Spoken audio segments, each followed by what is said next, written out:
Imran Saab did justice to the role. To IC 61st Battalion BSF NND Dubey reporting, ma'am. Jammu Kashmir में देखा what was the experience through your eyes. देखिए 1988-89 में कश्मीर की problem शुरू हो गई थी। उससे पहले कश्मीर मैंने नक्शों में देखा था, खाली इतिहास के पन्नों में 1999, 2000, 2001, 2002, 2003 ये 4 वर्ष कश्मीर के टेररिज्म के बड़े अलग रहे हैं। उस टाइम पर लोकल पुलिस का क्या रोल था? लेकिन जेएनके पुलिस के लिए मेरा बहुत बड़ा सैल्यूट है। तो डायरेक्टर जनरल का मेरे पास फ़ोन आया कि कहाँ हो तुम? मैंने सर मैं गुजरात आया हूँ। What are you doing? मैंने सर लश्कर तोयबा का एक मॉड्यूल है उसको हम लोग चेज कर रहे हैं। तुम 4 साल मेरे अंडर रहे, मुझे नहीं पता था तुम इंजर्ड हो। कभी कभी गैप 2.5 घंटे का हो जाता है, कभी कभी 1 घंटे में भी 2 बार जाना पड़ता है, डिपेंडिंग अपॉन रिस्पॉन्स आती। एक तो ये प्रॉब्लम मेरे साथ है और ये टिल लाइफ है, इसका कोई अंत नहीं है, इसका कोई ट्रीटमेंट भी नहीं। सो मैंने पार्ट्स में पढ़ा था अबाउट योर ग्रैंडफादर, उनका नाम जय हिंद था। 1946 में फार्मोसा में नेताजी का प्लेन क्रैश हो गया और नेताजी सुभाष चंद्र बोस के मरने की खबर आई। उसके बाद से जैसा कि आपको पता है इंडियन नेशनल आर्मी डिसबैंड हो गई। तो ग्रैंडफादर भी मांडले जेल बर्मा में बंद थे। आपकी बीएसएफ में भर्ती होने तक की पूरी स्टोरी आपके मुंह से जाननी है। जहाँ पर पैदाइश के टाइम से आदमी तैराकी जानता है, नहीं तो उसका सर्वाइवल नहीं होगा। एक फसल डूब जाती थी, एक फसल होती थी। बॉर्डर सिक्योरिटी फोर्स की लाइफ ग्राउंड पर शुरू हुई 88 से। आज भी रैंक्स समझ नहीं आती हैं कि बीएसएफ में एक्चुअल में रैंक्स है क्या। आप इसको दिल्ली पुलिस में एसीपी कहते हैं, आर्मी में कैप्टन कहते हैं। ये रोल पैटर्न है। तब के भर्ती जवानों में और आज में आप क्या फ़र्क देखते हैं? बहुत फ़र्क ये है कि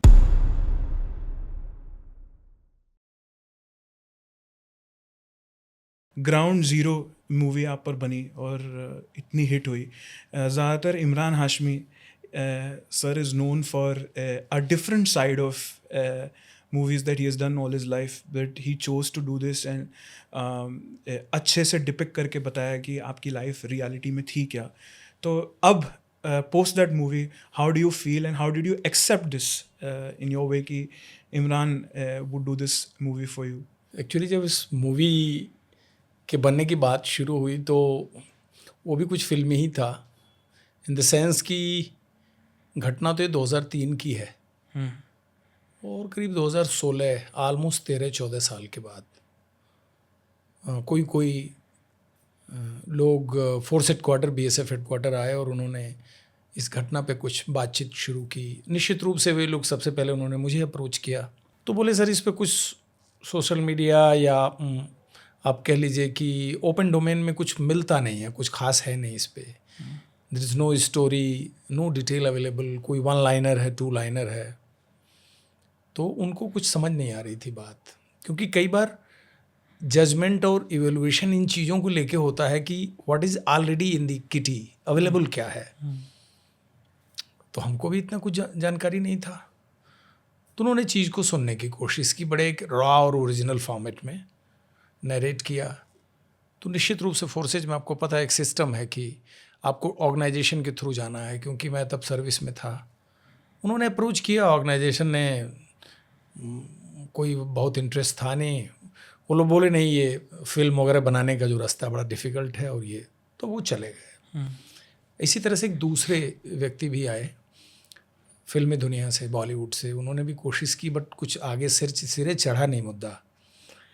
करते कराते 2016 में एक यंग लड़का आया मुंबई से, तो उसको मैं भी बहुत सीरियसली नहीं लिया, क्योंकि मैं सोचा आते हैं लोग, स्टोरी सुनते हैं, कुछ करते हैं, कुछ 2-4 घंटा मेरा मुझे भी देना पड़ता है, जो आता है घर पे ही आता है, और तो कोई सिस्टम होता नहीं था।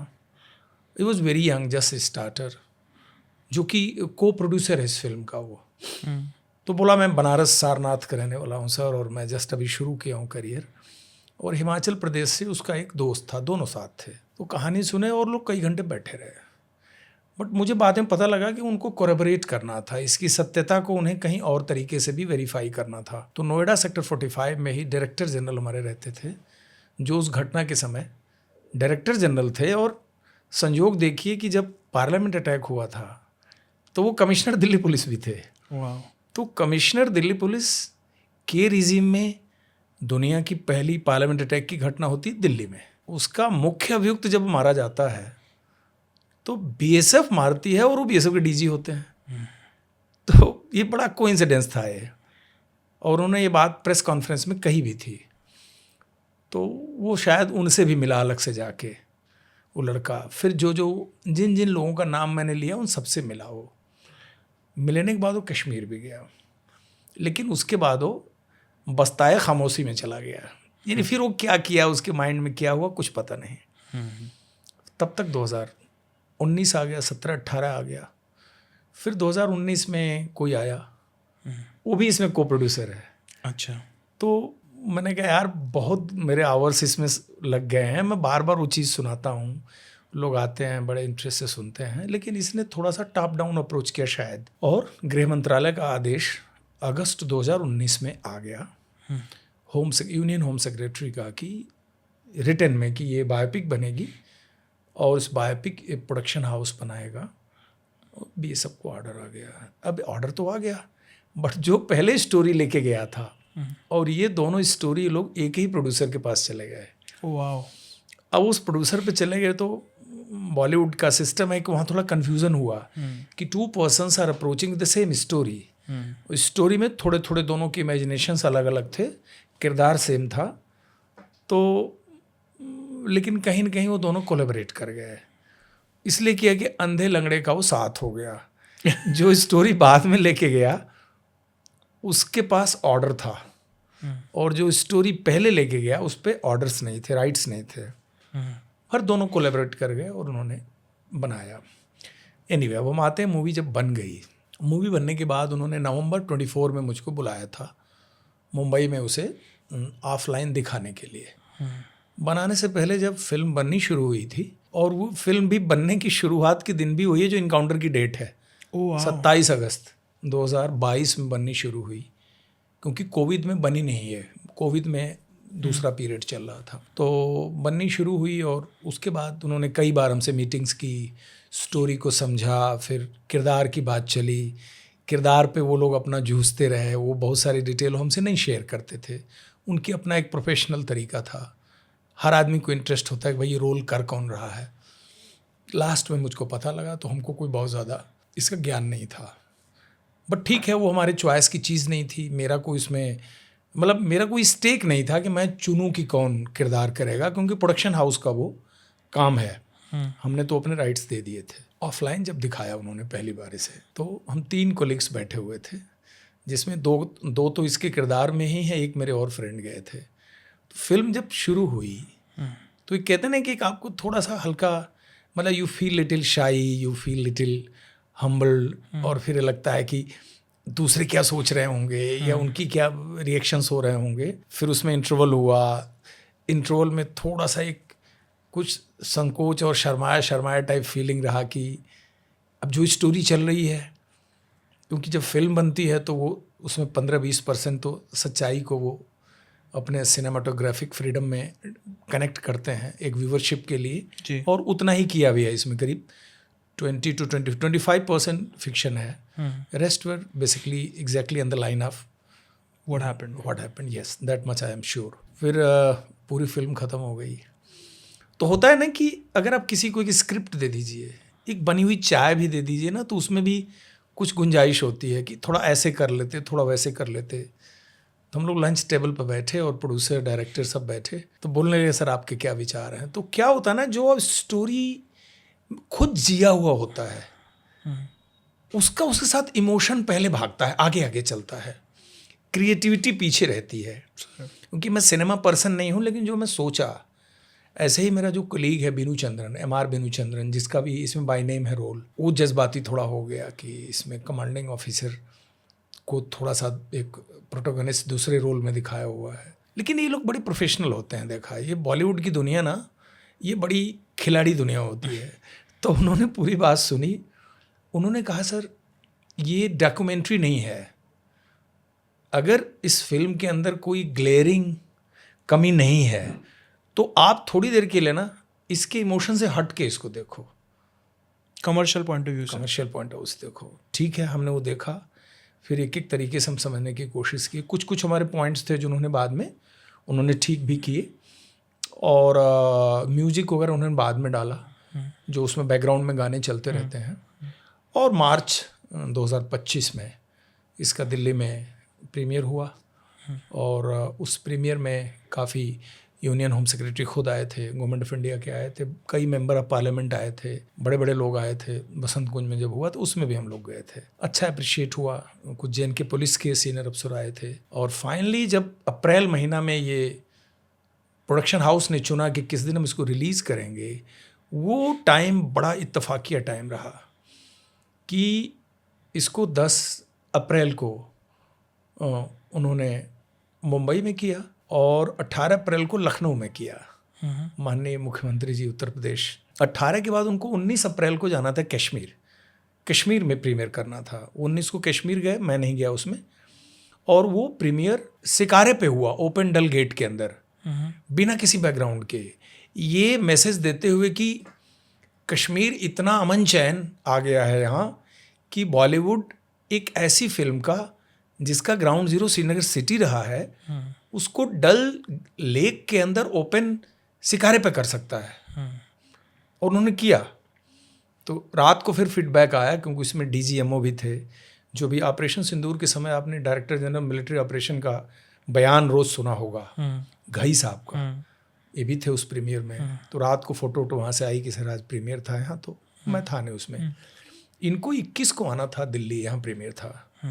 21 को मेरा इंटरव्यू है ताज में, और उस इंटरव्यू में पहला क्वेश्चन है कि कश्मीर के अमन चैन के बारे में आप बताइए। तो मैंने बोला है उसमें कि कश्मीर का जो अमन चैन है वो कांच जैसा है, बहुत सुंदर है, बहुत टिकाऊ है, लेकिन बहुत फ्रेजाइल है। ये शांति कब टूटे कुछ पता नहीं लगता। और अगले दिन 22 को पहलगाम होता है, 22 अप्रैल को एक बड़ी दुर्भाग्यशाली घटना होती है। 26 बेगुनाहों को पाकिस्तानी टेररिस्ट मारते हैं, और इसका 25 को थिएट्रिकल रिलीज़ है।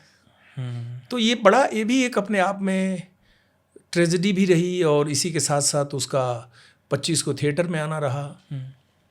फिर लोगों के फ़ोन आते थे, लोग मिलते थे।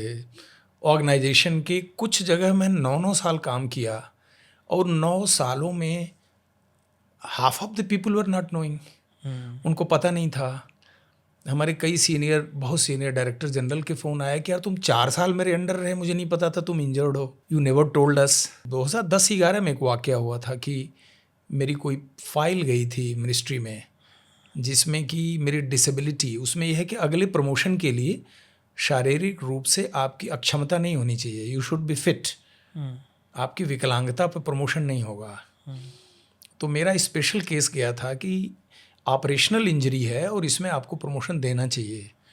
तो माननीय गृह मंत्री महोदय ने फाइल में लिखा था कि I want to see the officer with so much injury, with so much disability, how he is fit for this organization where is working his last 2 years। तो डायरेक्टर जनरल का मेरे पास फ़ोन आया कि कहाँ हो तुम? मैंने सर मैं गुजरात आया हूँ।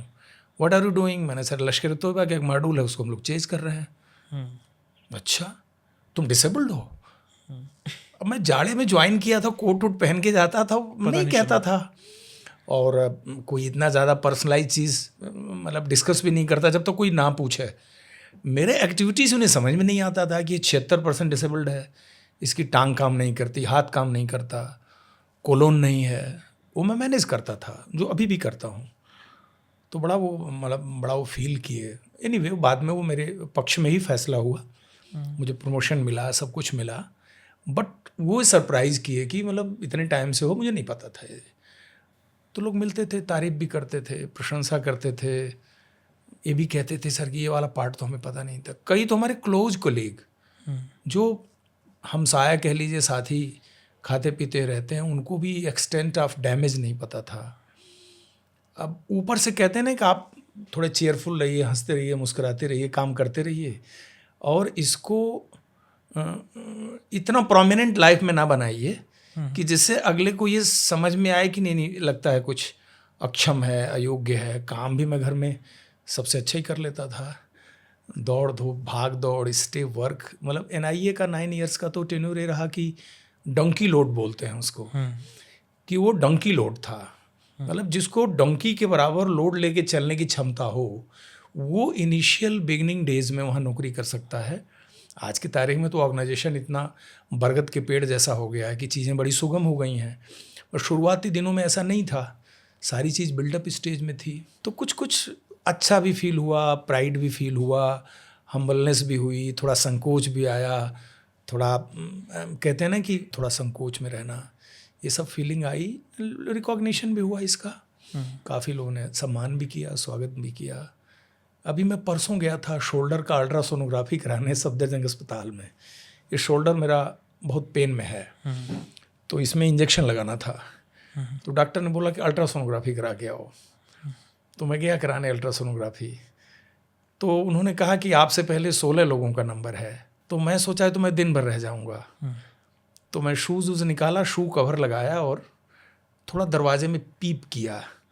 तो जब देखा अंदर, तो जो डॉक्टर अल्ट्रासोनोग्राफी कर रहे थे वो मुड़ के देखे, पता नहीं कैसे पहचान लिए। बोले सर यू कम इनसाइड। तो उन्होंने कहा you are the same person. मैंने कहा हाँ।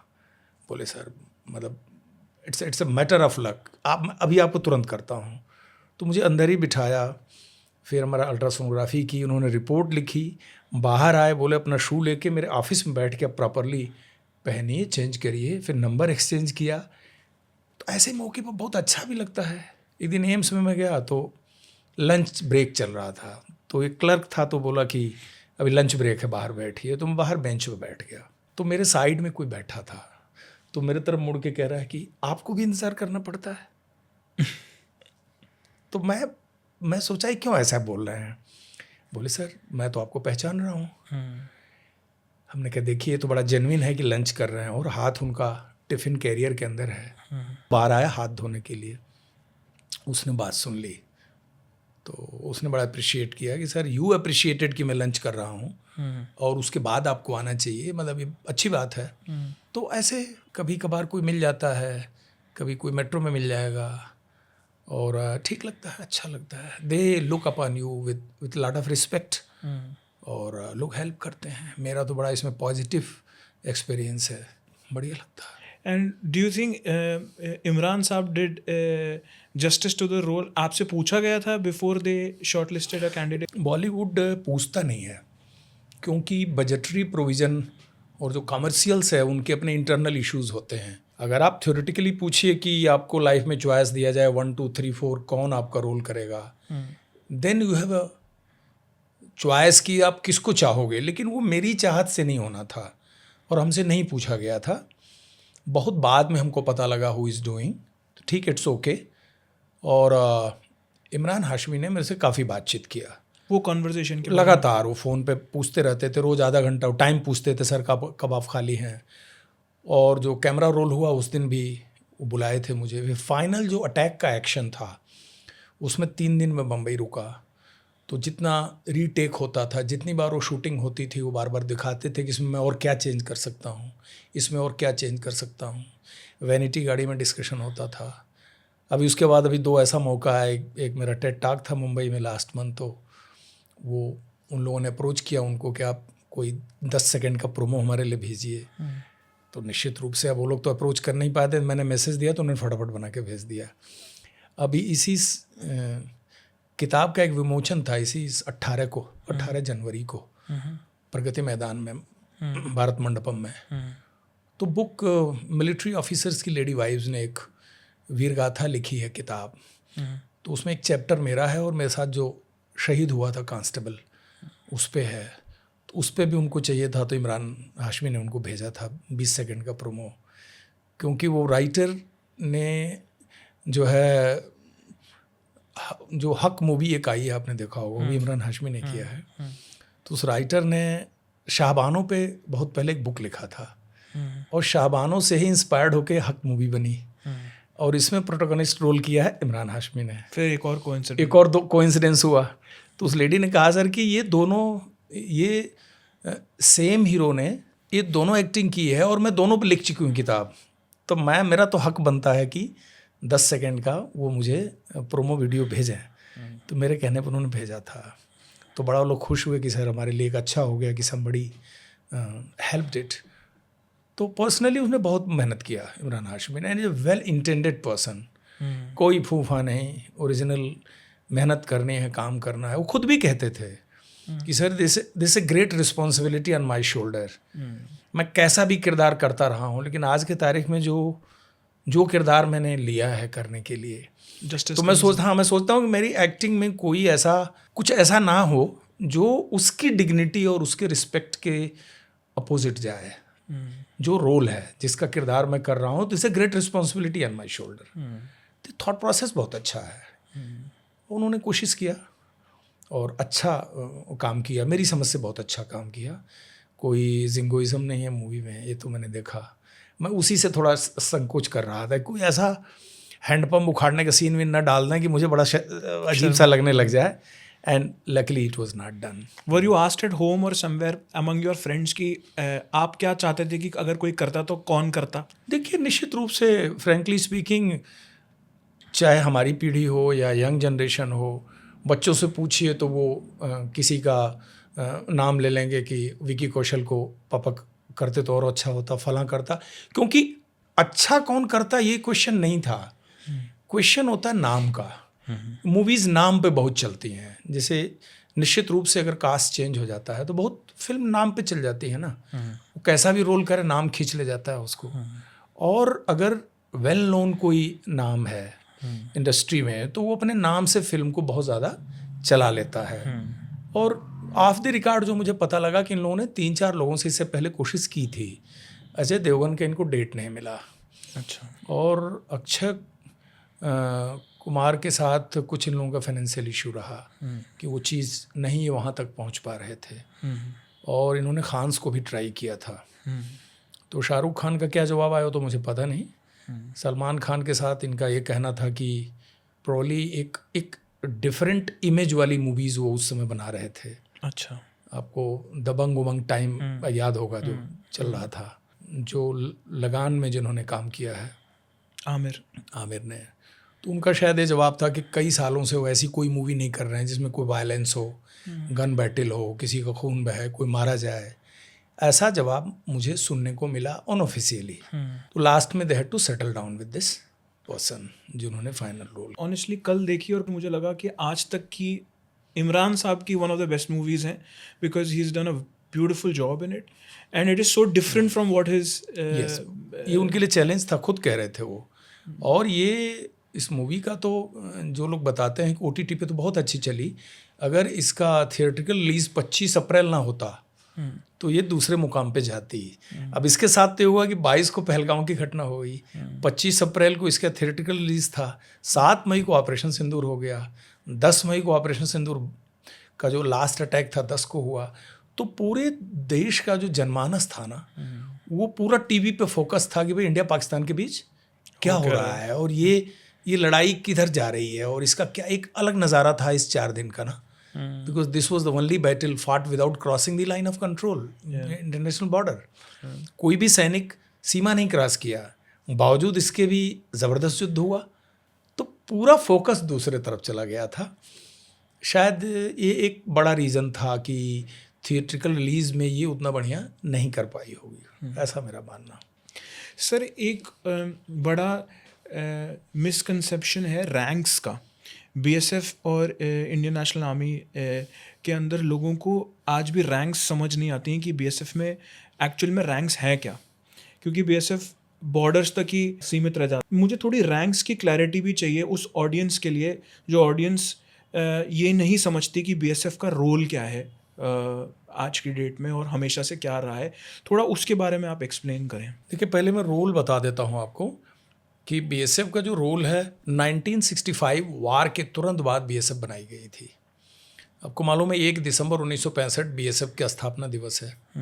और उसी से ठीक पहले पाकिस्तान ने जो रणकच्छ में सरदार पोस्ट पर अटैक किया था, जो कि CRP की पोस्ट थी। उसके बाद देश ने महसूस किया, लीडरशिप ने, कि भारत की जो लैंड सीमा है पाकिस्तान के साथ, तब पूर्वी पाकिस्तान होता था, बांग्लादेश नहीं था।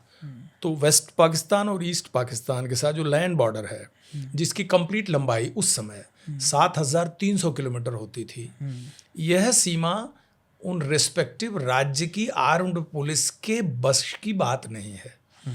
उससे पहले स्टेट की आर्म्ड पुलिस उसकी सुरक्षा करती थी और पूरा बॉर्डर ओपन था, कोई फिजिकल बैरियर नहीं था। और पाकिस्तान के इरादे कुछ और हैं और पाकिस्तान मिलिटरीली जिस दिन इंटरवीन करना चाहेगा तो राज्य पुलिस के जो दस्ते वहाँ लगे हैं वो weapon wise, training wise, tactics wise इस ऑनस्लॉट को लेने के लिए तैयार नहीं है।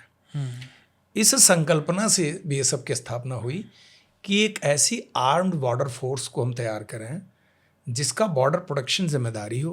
पाकिस्तान और आज का बांग्लादेश तब ईस्ट पाकिस्तान था और इस स्थापना के साथ बीएसएफ गठित की गई जिसका पूरा रिक्रूटमेंट, पूरा वेपनरी पैटर्न, पूरी ट्रेनिंग और इसके अनुशासन का पूरा एक्ट एंड रूल आर्मी के लाइन पे बनाया गया। सिर्फ शब्दों में आर्मी नहीं थी, नाम बीएसएफ था, बाकी कंप्लीट आर्मी का ही एक कह लीजिए एक दूसरा वर्जन बीएसएफ बनाया गया। और बनाया ही नहीं गया, इसका वार टाइम और पीस टाइम दोनों रोल दिया गया। एक्ट ऑफ पार्लियामेंट से पास हुआ। तो बीएसएफ एक ऐसी फोर्स है जिसका शांति काल और युद्ध काल दोनों में रोल है। और युद्ध काल का लेटेस्ट रोल ऑपरेशन सिंदूर में आपने देखा होगा, जिसमें बीएसएफ ने कंप्लीट 7,300 किलोमीटर बॉर्डर, जिसमें पाकिस्तान के साथ 3,200 किलोमीटर बॉर्डर है, एक भी सीमा चौकी बीएसएफ की विड्रॉ नहीं हुई थी, एक भी बीओपी बॉर्डर आउटपोस्ट बीएसएफ का पीछे नहीं आया और एक भी जवान बीओपी नहीं खाली किया। और बीएसएफ की 2 शहादत हुई और बीएसएफ को 2 वीर चक्र मिला है इस ऑपरेशन सिंदूर में। इससे आप अंदाज़ा लगाइए कि हमारा वार टाइम रोल भी है और हम इंडिया की फर्स्ट लाइन ऑफ डिफेंस कहे जाते हैं। और शांति काल में 365 दिन भी उसी सीमा चौकी पे रहना है। तो एक जवान 18 साल की उम्र में अगर भर्ती होता है तो 60 साल की उम्र में उसी सीमा चौकी से ही रिटायर होता है। तो इसकी ज़िंदगी बहुत टफ है। तो बीएसएफ का ये रोल है इन दोनों बॉर्डर्स, और दोनों ही सबसे टफ बॉर्डर हैं। सबसे मुश्किल जिस पे भारत ने सारे युद्ध लड़े हैं, चाइना का छोड़ के 62 वाला, सारे युद्ध तो पाकिस्तान के साथ लड़े हैं। अब रही रैंक स्ट्रक्चर की बात, तो बीएसएफ के रैंक स्ट्रक्चर भी ऑल इंडिया सर्विस की किसी भी नौकरी के रैंक स्ट्रक्चर के हिसाब से ही हैं और पुलिस और आर्मी की ही लाइन पे हैं। सिर्फ उनमें नॉमेनक्लेचर का अंतर है। जैसे ग्रुप ए गैस्टेड पोस्ट, जिसको कहते हैं राजपत्रित अधिकारी, जो शुरू होता है जहाँ से पद, वो असिस्टेंट कमांडेंट का पद है बीएसएफ में। आप इसको दिल्ली पुलिस में एसीपी कहते हैं, आर्मी में कैप्टन कहते हैं। ये रोल पैटर्न है। अगला प्रमोशन डिप्टी कमांडेंट का है, जिसको आर्मी में मेजर कहते हैं, पुलिस में एडिशनल एसपी कहते हैं, दिल्ली पुलिस में एडिशनल डीसीपी कहेंगे आप। अगला प्रमोशन है सेकंड इन कमांड, राज्यों में इसको सुपरिटेंडेंट ऑफ पुलिस कहते हैं, आर्मी में लेफ्टिनेंट कर्नल कहते हैं, बीएसएफ में सेकंड इन कमांड कहते हैं। नेक्स्ट प्रमोशन है कर्नल, आर्मी में आप फुल कर्नल बोलते हैं, लेकिन बीएसएफ में इसको कमांडेंट कहते हैं, कमांडेंट पोस्ट। और डीसीपी रैंक जो होता है पुलिस का, उससे आप कंपेयर कर लीजिए। अगला प्रमोशन बीएसएफ में डीआईजी का है, आर्मी में ब्रिगेडियर बोलते हैं। और अगर आप दिल्ली पुलिस से कंपेयर करना चाहें तो एडिशनल सीपी हो गया। तो रैंक स्ट्रक्चर यही है जो आर्मी का है। अब मेजर जनरल आर्मी में हो गया, बीएसएफ में आईजी है, पुलिस में भी ज्वाइंट कमिश्नर पुलिस है। तो right up to director general यही रैंक स्ट्रक्चर चलता है। आर्मी में लास्ट में जो चीफ ऑफ आर्मी स्टाफ है वो बाकी सारे ऑर्गेनाइजेशन की टॉप पोस्ट से एक रैंक ऊपर माना जाता है प्रोटोकॉल में। कोई भी डायरेक्टर जनरल है किसी भी स्टेट का, चीफ ऑफ आर्मी स्टाफ उससे सीनियर माना जाता है प्रोटोकॉल में। तो और इसी को सीआरपी में बोलेंगे तो वहाँ पर डिप्टी एसपी बोला जाता है, आईटीबीपी में बोलेंगे तो वहाँ कंपनी कमांडर कहा जाता है। तो उनके जो कंधे पे स्टार लगाने का जो प्रोटोकॉल है वो एग्जैक्टली मैच करता है, सबका एक ही। नाम शब्द अलग अलग हैं, उनकी पद प्रतिष्ठा सैलरी सब एक ही है, बट अलग अलग विभाग में इसको अलग अलग नाम से जानते। सो मैंने पार्ट्स में पढ़ा था अबाउट योर ग्रैंडफादर, उनका नाम जय हिंद था।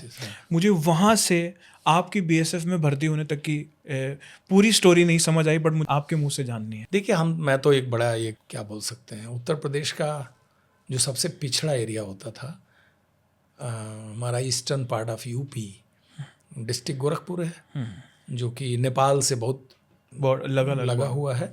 महाराजगंज डिस्ट्रिक्ट अगर नया नहीं बना होता तो गोरखपुर टच करता नेपाल से, लेकिन उसी का नॉर्दर्न पार्ट काट के महाराजगंज बना दिया गया एक ज़िला।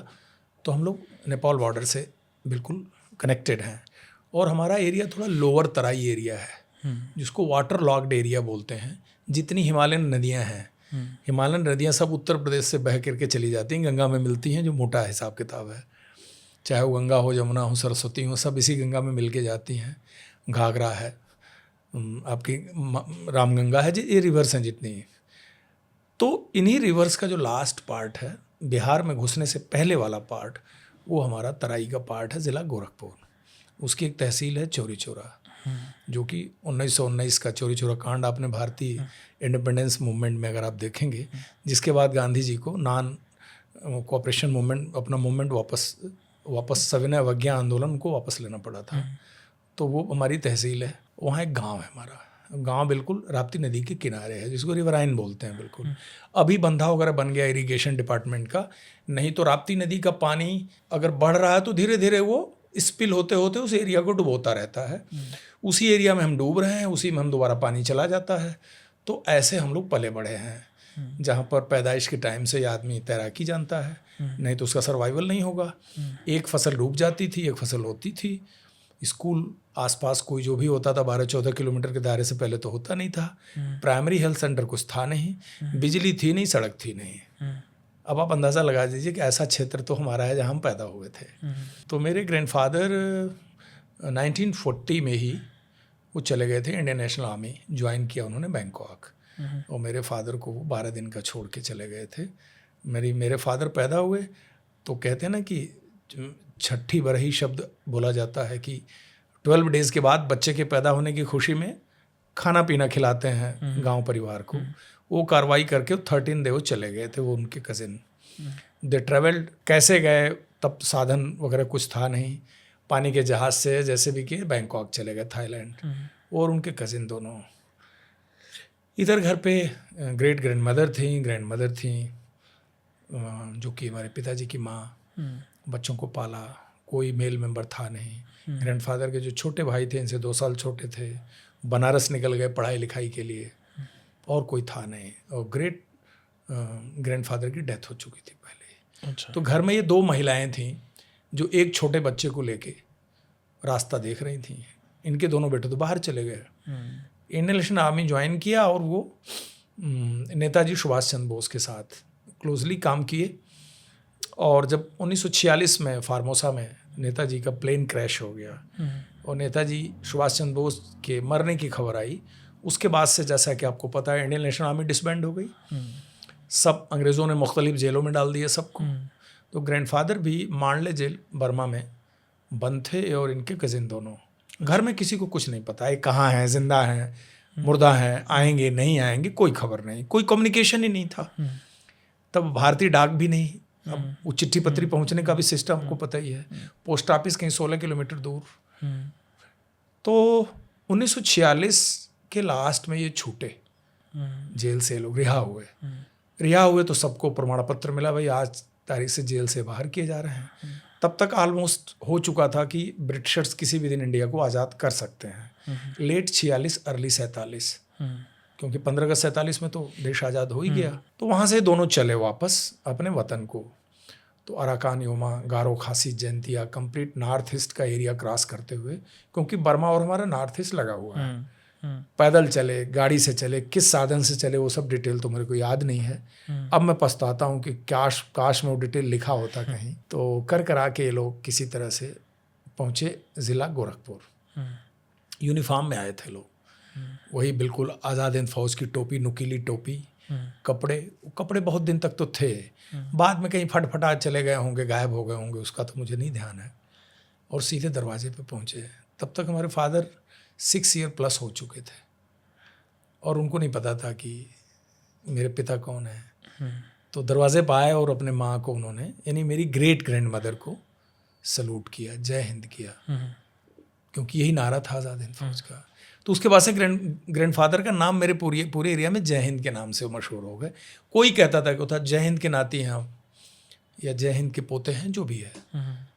तब ग्रेट ग्रैंड मदर ने देखा और कि भाई ये तो जिंदा आ गए, क्योंकि मरने का कोई सबूत था नहीं, कोई श्राद्ध भी नहीं कर सकता था, पता तो था नहीं कि जिंदा है मुर्दा है। और अपने बच्चे, अपने पोते से उन्होंने फिर इंट्रोड्यूस कराया कि ये तुम्हारे फादर हैं। ग्रैंडफादर को बोला ये तुम्हारे बेटे हैं। फिर एक उनके कज़िन वहाँ खेल रहे थे, उनका परिचय कराया। ये तो लाइफ थी। उसके बाद देश आज़ाद हुआ 47 में। ग्रैंडफादर थोड़े नेता टाइप थे, तो उनको नेताजी भी कुछ लोग बोलते थे। तो पूरा सोशल वर्क में रहे और लगभग पूरी लाइफ हो, मतलब ग्राम प्रधान सरपंच तो थे ही, ब्लॉक प्रमुख थे, साइकिल से चलते थे, एक गांधी टोपी होती थी, कुर्ता धोती, एक छड़ी और एक जैकेट, यही उनका पहचान था। देशी जूता पहनते थे, कोई नीड थी नहीं उनकी। और सोशल वर्क, लोगों के मुद्दे सुलझाना, गांव में प्राइमरी हेल्थ सेंटर लाए, गांव में प्राइमरी स्कूल लाए, तो वो पूरे लाइफ, और उन्हीं से हम लोगों की पहचान रही। 63 में मैं बॉर्न हुआ। मेरे फादर वहाँ लेक्चरर रहे लोकल इंटरमीडिएट कॉलेज में। यूपी में तो इंटरमीडिएट कॉलेज को भी कॉलेज बोलते हैं। पढ़ाई लिखाई सब मैंने गांव से ही किया। गांव से बोले तो कोई भवन तो था ही नहीं, कोई प्राइमरी स्कूल का कोई बिल्डिंग नहीं था। एक उनके जो कज़िन जो इंडियन नेशनल आर्मी से आए थे, उनका कच्चा घर था, कच्चे घर का एक छोटा सा बरांडा था, बरांडे में एक छोटी सी कोठरी थी। तो प्राइमरी स्कूल का जो सरकारी सामान था उस कोठरी में लॉक हो जाता था। टाट पट्टी है, कुछ चाक है, कुछ इंक घोलने वाला है, कुछ वो नंबर्स गिनने वाले हैं, और छड़ी, पिटाई के लिए जो छड़ी होती थी उसमें ताला बंद हो जाता था। और जब वो आते थे टीचर लोग तो दिन में खुल जाता था। बैठने का तो बरांडे में कोई 10-20 बच्चे आ जाते थे। स्पिल ओवर होते थे तो बाहर जो लोग चलते थे उसमें बैठ जाते थे। कोई गाड़ी घोड़ा लेके, बैलगाड़ी आ रहा है तो उठ जाओ, उठ जाओ, चला जाए, फिर बैठ जाओ, पेड़ के नीचे बैठ गए। यही तो पाठशाला थी, 1st से लेके 5th तक। लेकिन बहुत मज़ा आया, लगता है हमारे लिए तो गुरुकुल था ये। पढ़ाई लिखाई तो घर पे ऐसे ही शुरू हुई, और परिवार के अंदर की पढ़ाई अच्छी थी। फादर खुद लेक्चरर थे। पढ़ने लिखने का एक शुरू से एनर्जी था, ऊर्जा थी घर में कि पढ़ोगे नहीं तो कुछ बनोगे ही नहीं, बर्बाद हो जाओगे, पढ़ना ही है, यही आपकी ताकत है। फिर मैं 6th में गया तो फादर जिसमें लेक्चरर थे वहाँ चला गया। तो पैदल रोज़ जाते थे 7 kilometre, 6 kilometre, 7 kilometre one side था वो, जाइए आइए। 6 से लेके 10th कर लिया मैंने वहाँ। पढ़ाई में मैं ठीक ठाक था, तो लगभग मैं अव्वल ही रहा। अब वहाँ से फिर मुझे 11th-12th में सब्जेक्ट मिलता नहीं था, तो फिर एक 6 किलोमीटर दूर का 10+2 का स्कूल था, उसमें दाखिला लिए। तो 79 में मैंने 10+2 कर लिया। फिर गोरखपुर यूनिवर्सिटी आया, ग्रेजुएशन किया, पोस्ट ग्रेजुएशन किया 83 में। और उनका बड़ा आशीर्वाद था, पेंशन का पैसा उनको मिलता था ग्रैंडफादर को, तो उससे कुछ हमको दे देते थे। उससे स्कॉलरशिप मिल जाती थी 180 रुपये। तो मैं टॉपर था क्लास में। और 84 में रिज़ल्ट वगैरह आया, तब तक मैं उत्तर प्रदेश की आर्म्ड विंग में ग्रुप बी सर्विस मुझे मिल गई। मैंने अप्लाई किया, मैं पास हो गया। जनवरी 85 में ट्रेनिंग में चले गए, पास आउट होके आए तो एंटी डकैती ड्यूटी में चले गए, और करीब 2.5-3 साल नौकरी वहाँ किया। तब तक मेरा BSF में एज असिस्टेंट कमांडेंट 87 में हो गया। वहाँ से रिज़ाइन किया मैं और ये नौकरी ज्वाइन कर ली। फिर 1 साल ट्रेनिंग चली एकेडमी में, और 88 में फिर राजस्थान चले गए, जो पहला बॉर्डर का एक्सपोजर हुआ, जहाँ से मैं, जिसको कह लीजिए कि बॉर्डर सिक्योरिटी फोर्स की लाइफ ग्राउंड पर शुरू हुई 88 से। सिलेक्शन 87 में हो गया था, मैं ट्रेनिंग में था 1 साल, और एक अलग ज़िंदगी बदल गई। शादी वादी 83 में ही हो गई थी, तो हम अर्ली मैरिड वाले जनरेशन के रहे। बेटा पैदा हुआ 87 में, जब मैं बेसिक ट्रेनिंग में था। और तब से तो सीमा चौकी की ज़िंदगी शुरू हो गई। सीमा सुरक्षा बल इतना विशाल ऑर्गेनाइजेशन है और इसकी जिम्मेदारी इतनी बड़ी है, उससे पहले कुछ पता नहीं था। यूपी के रहने वाले, हमारा तो किसी मुल्क से बॉर्डर लगता नहीं था, तो हमारे तो चारों तरफ देश के अंदर की ही जो सीमाएं थी वही थी। नेपाल बॉर्डर को हम बॉर्डर ही नहीं मानते थे, क्योंकि सुबह चले गए शाम को चले आए नेपाल से। कोई फिजिकल बैरियर तब था नहीं, SSB भी नहीं थी। नेपाल जाना ऐसे होता था कि आप यहाँ से मथुरा गए चले आए, जैसे मथुरा जाते हैं 2 घंटे में, शाम तक चले आते हैं, ऐसे नेपाल जाते थे हम लोग, वापस आ जाते थे। बहरावा गए, घूमे घामे वापस आ गए, कोई रोक टोक नहीं था। नेपाल बॉर्डर पर अभी भी हमारा कोई फिजिकल बैरियर नहीं है, फ्रेंडली कंट्री है हमारा। उस सीमा पे हमारी पॉलिसी अलग है। हाँ, SSB की चौकियाँ वहाँ जरूर स्थापित हो गई हैं, और बॉर्डर मैनेजमेंट का सिस्टम अभी अलग है। तो बड़ा हम लोग गांव के माहौल से निकल के आए। तैरना, जीना, ज़िंदगी बड़ी कम साधनों में निकाली।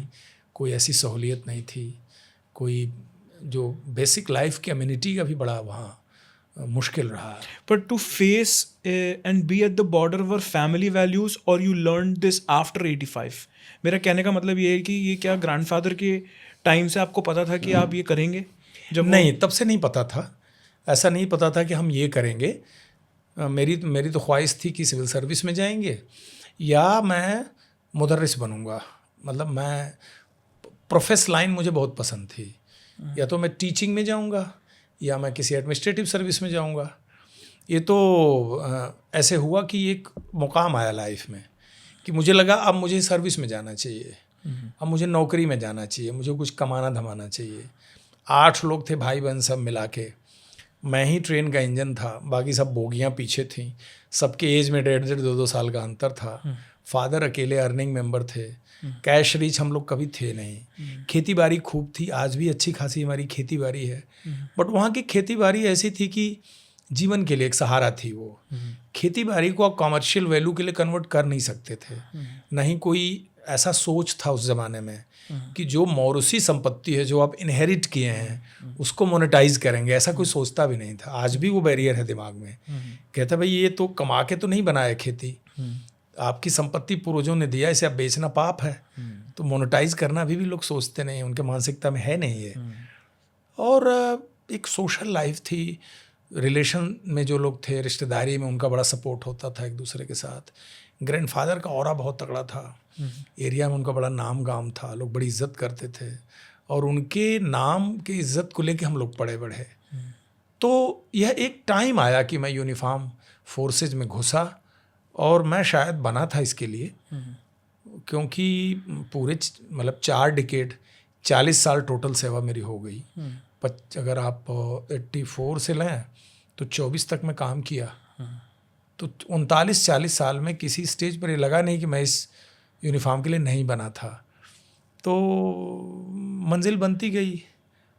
कई बार कई चीज़ आप सोचे नहीं होते हैं, रास्ता बीच बीच में वो डायरेक्ट करता है, निकल जाता है। हम उस ज़माने के नहीं हैं कि जो पहला अपना टारगेट सेट करके चलते थे, हम उस टाइम के नहीं हैं। हम लोग ऑप्शंस बहुत कम थे, उसमें जिसकी भाग्य जहाँ लेके चली जाती थी चला जाता। तो कोई होता होगा जो बड़ा मोटिवेटेड, फोकस्ड और एक ही लाइन पर तैयारी कर रहा हो।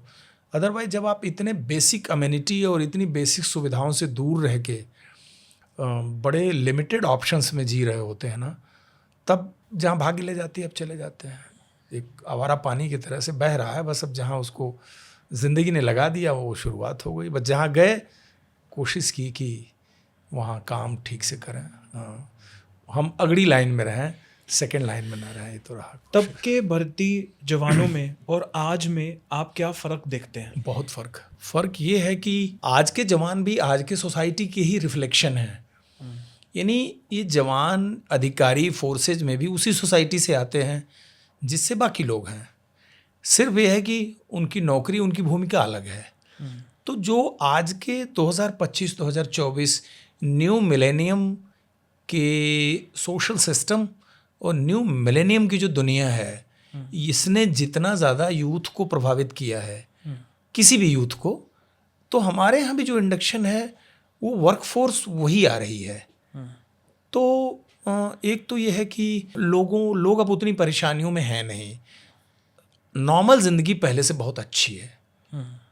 जैसे मैं अगर अपने टाइम का कथा बच्चों को सुनाऊंगा ना, तो उनको लगेगा चंपक का कोई कहानी यानी सुना रहे हैं। अच्छा, ऐसा था, पूरा एरिया फ्लड, गांव भी नुक्ता जैसा नज़र आता था, कोई रोशनी नहीं, सूरज डूबने के बाद अंधेरा, और सूरज उगने तक पूरा एरिया काला दिख रहा है, अंधेरा है रात का, बिजली मिलो नहीं है। शादी ब्याह होता था तो इस गांव का दूल्हा भटक के दूसरे गांव में चला जाता था, उसको रास्ता बताने वाला कोई नहीं होता था, क्योंकि सड़क पक्की थी नहीं।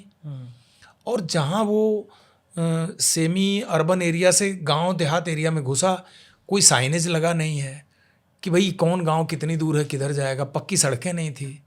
प्रधानमंत्री सड़क योजना से पहले तो हालत ये थी कि लोगों की गाड़ी जीप धान के खेत में सड़क के चली जाती थी, चिकनी मिट्टी होती थी, बारिश होता था, लोग गाड़ी खड़ा करके पैदल जाते थे, जूता हाथ में ले लेते थे, साइकिल के अंदर मिट्टी भर जाती थी, पंचर हो जाती थी तो मीलों में पंचर बनाने की दुकान नहीं होती थी, किसी को सिरदर्द हो जाए तो पैरासीटामॉल अगले दिन मिलता था।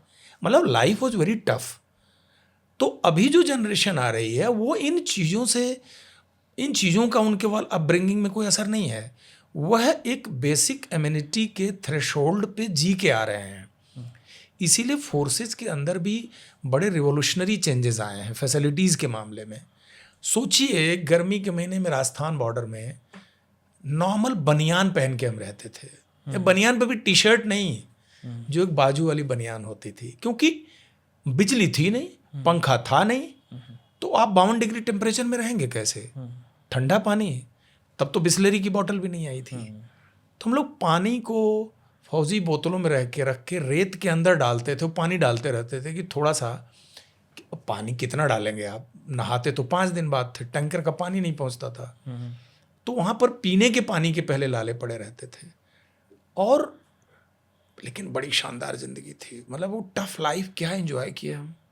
लगता ही नहीं था कि सब्ज़ी महीने में 2 दिन आ गई। हरी सब्जी तो उस बॉर्डर पर पहुंचने से पहले काली हो जाएगी।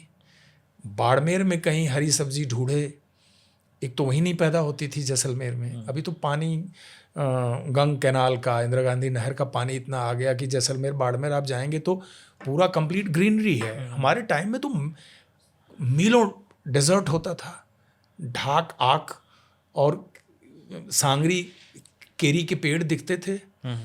कोई हरा छोटा सा पेड़ दिख गया तो उसके नीचे सांस लेने के लिए आदमी खड़ा होता था। Was this your toughest posting? Life it was toughest वहाँ, बट चैलेंजेस नहीं थे इतने, ऑपरेशनल चैलेंजेस नहीं थे, लेकिन लाइफ का सर्वाइवल बहुत टफ था। तो जो आज के टाइम में जनरेशन फोर्स में भर्ती हो रही है, वो इन बेसिक समस्याओं से, मतलब जो वो लड़के कपड़े पहनते हैं, जिस टाइप का उनके मोबाइल होता है, जो शूज़ होता है, जो जैकेट्स होती है, ये लग्जरी होती थी। फोर्स 10 का जूता 2001 में पहली बार मैं सरोजनी नगर से खरीद के लेके गया था, जब गया था, यानी 850 रुपये उसकी कीमत होती थी। वो 850 रुपये का जूता 2001 में ख़रीदा मैंने, नौकरी में 14 साल आने के बाद। नॉर्मल शूज़ लेते थे जो सस्ता वाला होता था। कहाँ इतना पैसा कहाँ होता था, इतनी तनख्वाह कहाँ होती थी। 330 से 560 की स्केल, 550 से 800 कुछ वाली स्केल आई। जब भर्ती हुए तो 2200 से 4000 वाली स्केल थी। आज के तारीख में तो इतना पेंशन मिला, खर्च नहीं होता। तो कहने का अर्थ है कि लाइफ बड़ी अलग थी। कश्मीर के एक्सपीरियंस के बारे में बताएं कि आपने जो भी जम्मू कश्मीर में देखा, what was the experience through your eyes? देखिए 1988-89 में कश्मीर की प्रॉब्लम शुरू हो गई थी। उससे पहले कश्मीर मैंने नक्शों में देखा था खाली, कि नक्शे में ये कश्मीर है। कुछ उसके हिस्टोरिकल पर्सपेक्टिव पता होते थे, मुख्यमंत्री का नाम पता होता था, एक वहाँ पर कोई गुलमर्ग है, कोई शालीमार बाग है, शालीमार गार्डन है, कोई निशात गार्डन है, ऐसा सुनते थे। कश्मीर नज़रों से तो देखा नहीं था। प्रॉब्लम वहाँ 88-89 में शुरू हो गई थी। 1994 में पहली बार जाने का मौका मिला। 5-5.5 साल हमारी नौकरी बीएसएफ में हो चुकी थी, जब कश्मीर का जो शंखनाद है बजा कि भाई अब आपकी बारी आ गई है, आपको राजस्थान से अब कश्मीर जाना है। तो मैं थोड़े पीरियड के लिए नॉर्थ बंगाल गया था, सिलीगुड़ी, दार्जिलिंग डिस्ट्रिक्ट। हमारी बटालियन पंजाब टेररिज्म लड़के वापस बंगाल जा रही थी, और वो दिल्ली में 9 महीने के लिए एक कॉमिक रिलीफ के लिए हाल्ट मिला था, क्योंकि दिल्ली शहर पंजाब के आतंकवाद से प्रभावित था।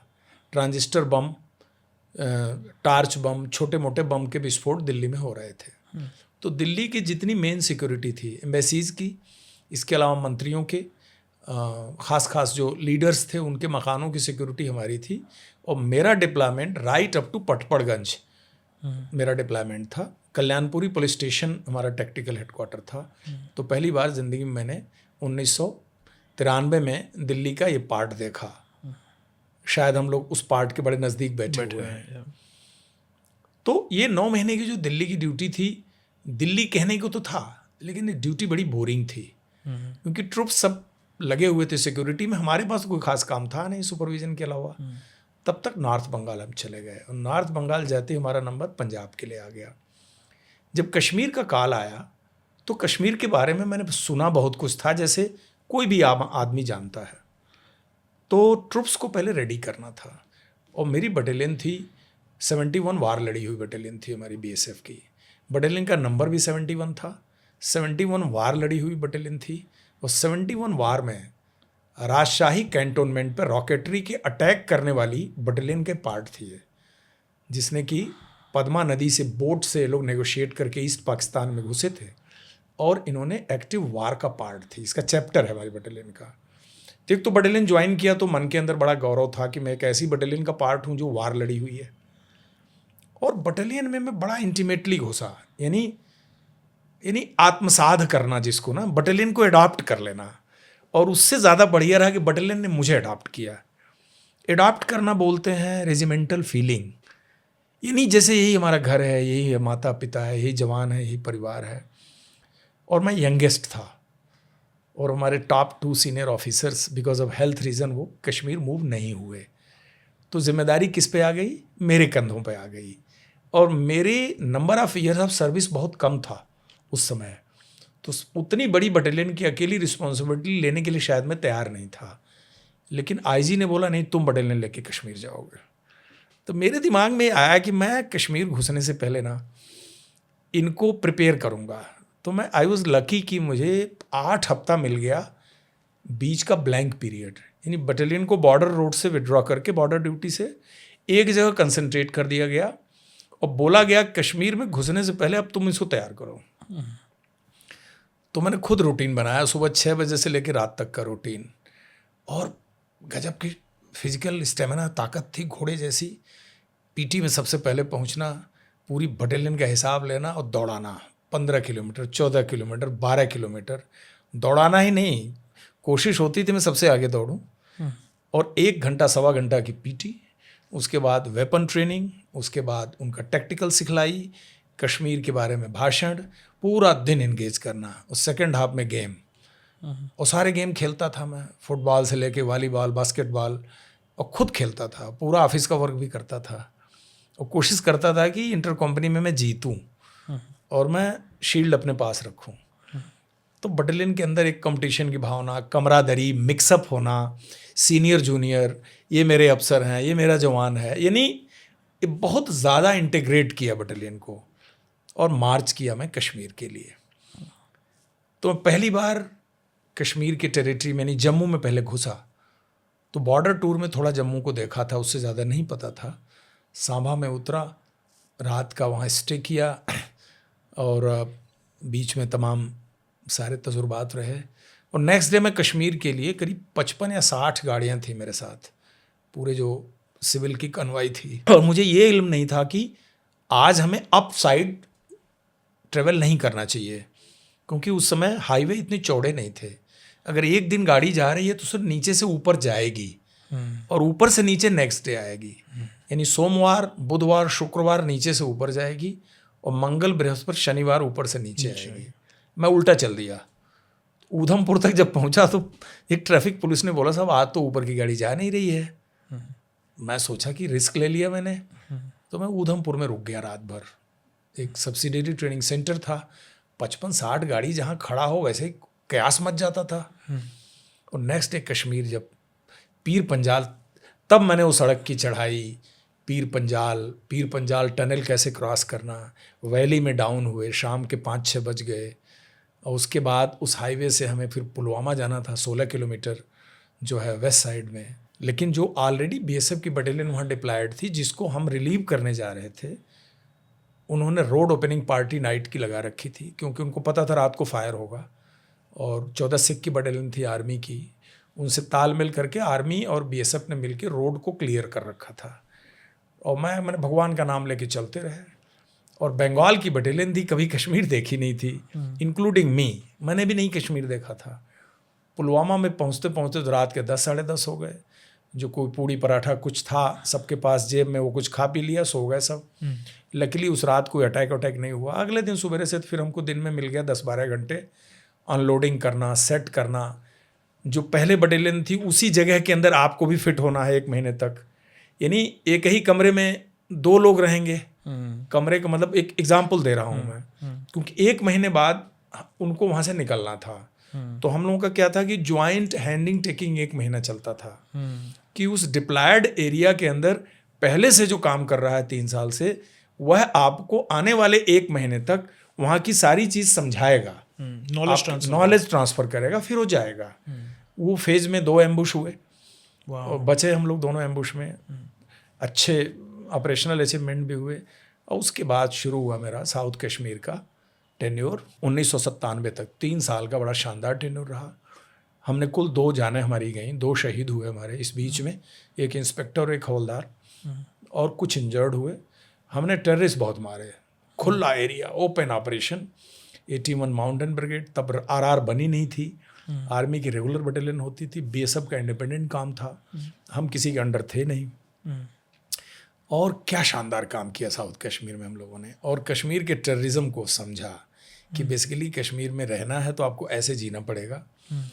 और उस बटालियन का नाम रहा बहुत साल तक कि 71 बटालियन कोई आई थी, और कोई पब्लिक एलिगेशन नहीं, कोई कस्टोडियल किलिंग नहीं, कोई हमारे बटालियन के खिलाफ कहीं कोई इल्ज़ाम नहीं लगा। कंप्लीट पुलिस स्टेशन से लास्ट रिपोर्ट हम लेके निकले कि भैया हम क्लीन चिट लेके जा रहे हैं, इतने मारे हैं, इतने एफआईआर है, इतनी चीज़ पकड़ी है। 2 हमारा नुकसान हुआ था। और उसके बाद हमको फिर, चूँकि मैं क्लासिफाइड इंस्ट्रक्टर भी था, I had done good in my courses also, तो मैं इंदौर के लिए इम्पैनल हो गया था। फिर reward of good job is more work, कहते हैं ना, reward of good work is more work. तो 97 में बोला गया कि आप तंगधार के इंटेलिजेंस अफसर बन के आ जाओ। तो हमने कहा साहब, अभी 3 साल से करके मैं निकल रहा हूँ, 3 साल हमको दे दो इंदौर। तो उन्होंने बोला नहीं, यू डिज़र्व। फिर मैं इंदौर चला गया। इंदौर 3 साल मैंने इंस्ट्रक्टर का काम किया, और उसी दौरान करगिल हुआ 99 का। लेकिन मुझे नहीं पता था कि 3 साल अभी ख़त्म नहीं होंगे, फिर मेरा दोबारा नंबर कश्मीर। फिर मैं 2000 में वापस कश्मीर आ गया, बट इस बार शहर यानी अर्बन एरिया, श्रीनगर सिटी हमको मिला। बटालियन मेरी ओरिजिनल वही मिली वापस, जो कि 63 बटालियन, जो कि राजस्थान के टाइम में नौकरी ज्वाइन करते के समय जो बटालियन थी वो मिली हमको।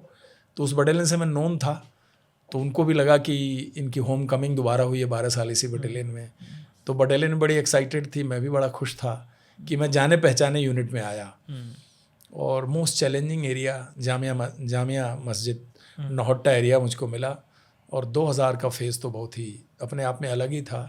इतिहास के पन्नों में है 1999, 2000, 2001, 2002, 2003, ये 4 वर्ष कश्मीर के टेररिज्म के बड़े अलग रहे हैं। इनकी पूरी हिस्ट्री है, इंटरनेशनल रेमिफिकेशंस हैं, और जितने लैंडमार्क एंटी टेरर ऑपरेशन हुए और जितने लैंडमार्क टेररिस्ट ने हमारे खिलाफ अटैक किए, वो इन्हीं 4 वर्षों में है। पार्लियामेंट अटैक की हिस्ट्री भी इसी 4 साल के अंदर ही छुपी हुई है। और 9/11 वर्ल्ड ट्रेड सेंटर का अटैक भी इसी 4 साल के अंदर है। जम्मू कश्मीर असेंबली अटैक भी इसी 4 साल के अंदर है। सीज फायर 2000 दिसंबर में, वो भी इसी 4 साल के अंदर है। गाजी बाबा के इंटरव्यू भी इसी 4 साल के अंदर है, और उसका मारे जाना भी इसी 4 साल के अंदर है। और जैश ए मोहम्मद का स्थापना भी इसी 4 ईयर के अंदर हुई है। और मौलाना मसूद अजहर का रिलीज़ भी इसी 4 साल के अंदर ही हुआ है, 99 to 2003। ये जो 4 ईयर्स का पीरियड रहा है, ये कश्मीर टेररिज्म का अपने आप में एक बड़ा ट्रांजिटरी फेज़ भी रहा है और बड़ा ब्लडी फेज़ भी रहा है। तो वो पीरियड पूरा मैं जिया till I was injured and I was taken to the hospital. उसके बाद से तो किरदार बदल गया। उसके बाद से पूरे शरीर का एक अलग ही मेटाबॉलिज्म बना, और लाइफ बड़ी चेंज हो गई तब से। उस टाइम पर लोकल पुलिस का क्या रोल था? How are they integrated with BSF and the army, और वाज इट उनसे भी डर था? लोकल पुलिस कहीं की भी है, वो हमेशा सबसे इम्पॉर्टेंट और सबसे रिलेवेंट पुलिस ऑर्गेनाइजेशन ही होता है। ये तो हमें एक्सेप्ट करना पड़ेगा। जो हमारे देश के सिस्टम में, हमारे कानून व्यवस्था में, लॉ में जो पुलिस की पोजीशन बनाई गई है, वो अपने आप में बहुत ही इम्पॉर्टेंट पोजीशन है।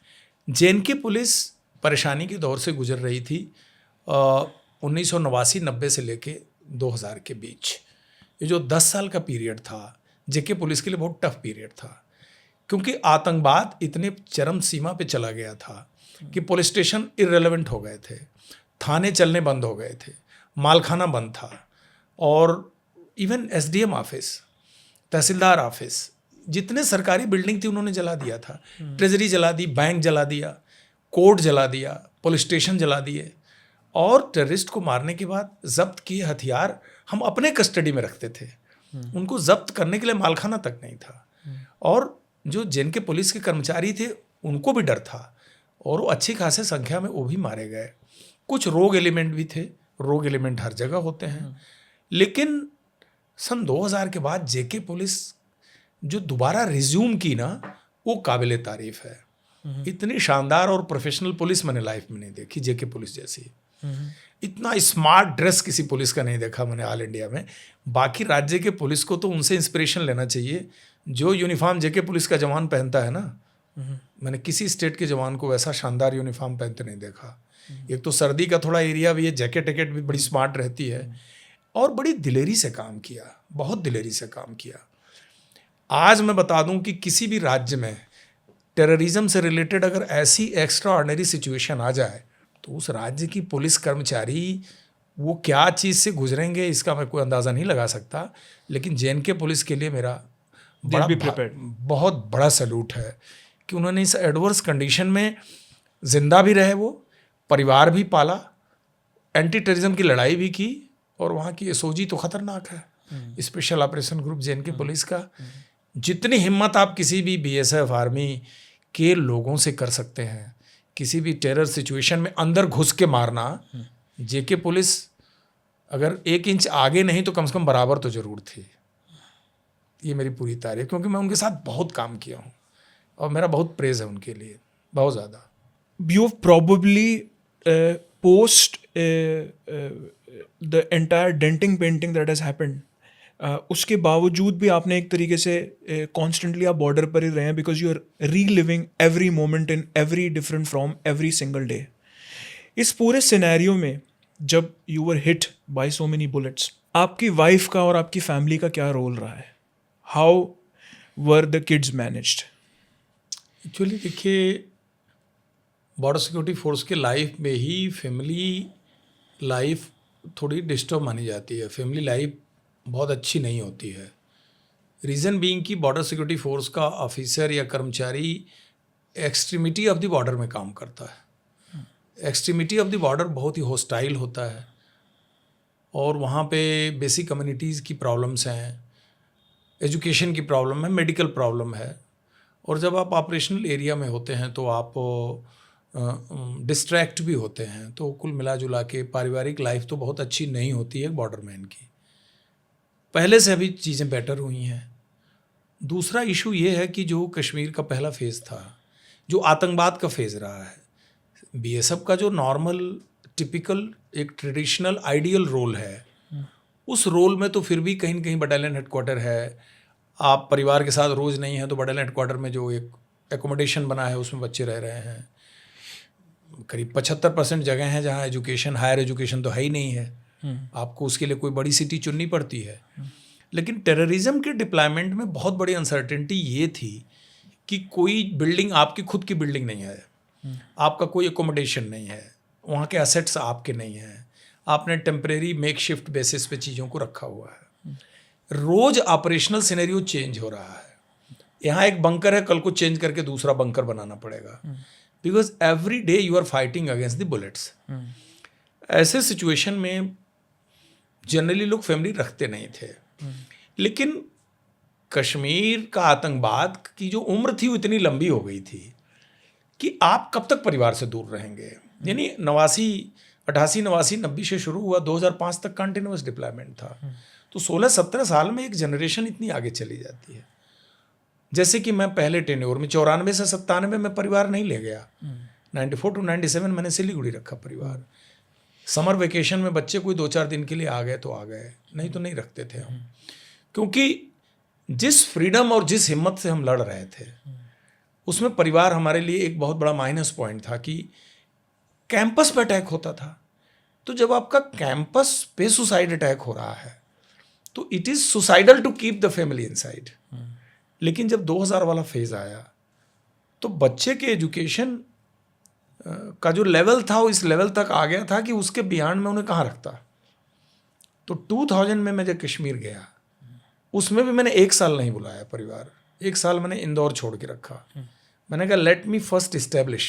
तो उस 1 साल के अंदर अर्बन टेररिज्म को पूरा मैंने समझा, अपने को एम्पावर किया operation wise, information wise, knowledge wise. उसके बाद मैंने रिक्वेस्ट किया तो मुझको एयरपोर्ट के पास एक सिक्योर्ड कैंपस के अंदर एक घर अलॉट हो गया। वहाँ भी देखिए, वहाँ भी home away from home. Operation तो मैं डाउनटाउन में कर रहा हूँ जो कि 12-13 किलोमीटर दूर है, लेकिन वहाँ भी मैंने 12-13 किलोमीटर दूर एक कैंपस में उनको ला के रखा। For what? क्योंकि केंद्रीय विद्यालय एयरफोर्स के अंदर 10+2 तक का एजुकेशन था। तो ये था कि बच्चे केंद्रीय विद्यालय में पढ़ लेंगे और मैं 15 दिन हफ्ते में एक राउंड लगा लूँगा, या कभी मौका लगा वो सिटी के अंदर आए तो हमसे मिल लिए। तो कश्मीर में परिवार रख के भी वहाँ भी परिवार से दूर थे। एक बार आए वो ममता होटल डलगेट पे मेरा हेडक्वार्टर था, उसी दिन सुसाइड अटैक हो गया। बच्चे रूम में हैं, मैं टी-शर्ट और बरमूडा डाले भर लेटा था। सुबह 7-7:30 का टाइम, बच्चे रज़ाई में लेटे हुए हैं। AK-47 लिया, नीचे भागा मैं। इनकाउंटर हो चुका था। एम्स्टर्डम, हालैंड के 2 टूरिस्ट उन्होंने अटैक किया। हिस्ट्री में एकमात्र घटना है, एम्स्टर्डम डच टेररिस्ट कश्मीर की वॉकिंग BSF की पेट्रोल पार्टी पर किचन नाइफ से हमला किया। एकमात्र घटना है पूरे टेररिज्म की, आप सर्च कर लीजिएगा डल पे। उस घटना को हैंडल किया, जवानों की जान बच गई, लेकिन उनके ऑप्टिकल नर्व वगैरह डैमेज हो गई। इस बात को संभालने में कि चाकू से हमला कैसे कोई कर सकता है कश्मीर में, यहाँ तो AK-47 चलता है। बट वो इतने हाईली रेडिकलाइज लोग थे। टूरिस्ट बन के इंडिया में आए, गुजरात घूमा, कश्मीर गए, किचन साइज नाइफ खरीदा, कोई कांटेक्ट उनका था नहीं, डच लैंग्वेज बोलने वाला कोई नहीं था, कश्मीरी वो समझ नहीं सकते थे, और एक तरह से उन्माद यानी रेडिकलाइज्ड माइंड उनको एम्स्टर्डम से इंडिया ट्रेवल कराया, having no contact in Kashmir, and they had audacity to purchase kitchen knife, क्योंकि उन पे वेपन नहीं था। और उसी से चलती पेट्रोल पार्टी को मारेंगे, उनका राइफल छीनेंगे और हम कैंपस में घुस जाएंगे। खैर वो सपना उनका पूरा नहीं हुआ, बाहर ही मारे गए। और उस अटैक को बच्चों ने खिड़कियों से देखा, बंकर से हमारे। एक दफ़ा करण नगर में बुलाए, वाइफ दिन में बैठी थी, दिन में राइफल ग्रेनेड अटैक कैंपस पे, बड़म बड़म ग्रेनेड्स पड़ रहे हैं, देख रही हैं लेडी बेचा, भैया जाओ तुम। फिर मैं डाउनटाउन में कभी पेट्रोलिंग करता था तो ये लोग साइड से गुजर लिए, भाई हेलो कर लिया, क्योंकि हाथ में AK-47 है, BP जैकेट है, तो आप वहाँ तो रुक के बात नहीं कर सकते। बट अब देखिए उसमें भी एक सिल्वर लाइन थी कि कुछ भी है केंद्रीय विद्यालय में पढ़ तो रहे ना, उनका एजुकेशन कंटिन्यूड है।